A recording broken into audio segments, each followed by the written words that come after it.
Ao mesmo tempo em que procura formas de evitar um rombo ainda maior nas contas, o governo mantém gastos e privilégios que desafiam a razão.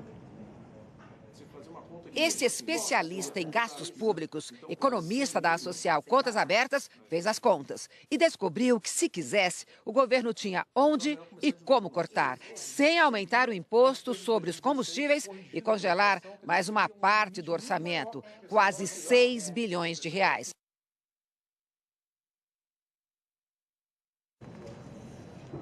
Está mal e não sabe economizar.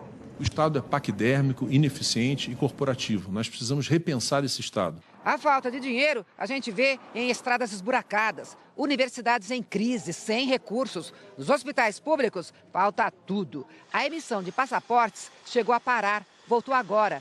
Resumindo, penúria, carência geral. O economista listou alguns exemplos de onde o governo pode e deve cortar. São 28 ministérios, com quase 100 mil cargos e funções de confiança e gratificações. Só nos primeiros 5 meses deste ano, comparados com o mesmo período do ano passado, as despesas com pessoal aumentaram 7,6%. A Previdência, sozinha, consome quase 57% do orçamento. Mas a economia aqui só depois de aprovada a reforma. O Brasil ainda tem 151 empresas estatais, com mais de 500 mil de empregados. O déficit delas, em 12 meses, encerrados em abril, chegou a 1 bilhão e 600 milhões de reais. A meta fiscal deste ano prevê um déficit, um rombo de 139 bilhões de reais. Pelos cálculos do economista Gil Castelo Branco, há muita gordura para ser cortada em todas as esferas de poder. Ele listou alguns exemplos de gastos excessivos no Legislativo e no Judiciário. Cada deputado pode ter até 25 assessores. A Câmara tem 513 deputados. Alguns senadores têm mais de 80 assessores. O Senado tem 81 senadores. Para que a Câmara e o Senado funcionem, são necessários quase 28 milhões de reais por dia, mais de 1 milhão de reais por hora. No Judiciário, juízes têm férias de quase 60 dias e o chamado auxílio moradia é pago até para juízes, promotores e procuradores que têm imóveis próprios nas cidades onde trabalham. De 2015 até agora, só com esse auxílio foram gastos mais de 4 bilhões de reais.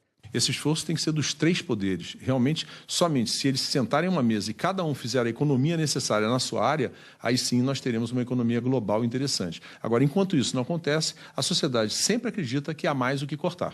O ministro do Planejamento diz que o governo, o executivo, está fazendo a parte dele. Temos revisado os programas, temos feito programas para detecção de fraude no seguro-desemprego, no Bolsa Família, no auxílio-doença, nos benefícios de prestação continuada, temos mudado a forma de contratar as coisas.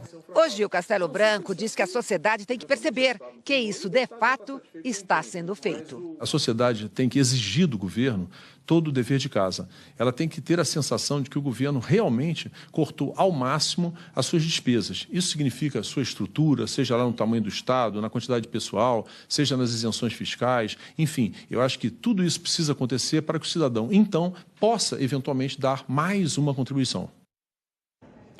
A Câmara dos Deputados contestou os números sobre as despesas diárias e afirmou que tem uma política permanente de controle e redução de gastos. O Conselho Nacional de Justiça afirmou que as férias de 60 dias estão previstas em lei e que a validade do auxílio moradia ainda vai ser decidida pelo Supremo Tribunal Federal. Não há data para o julgamento.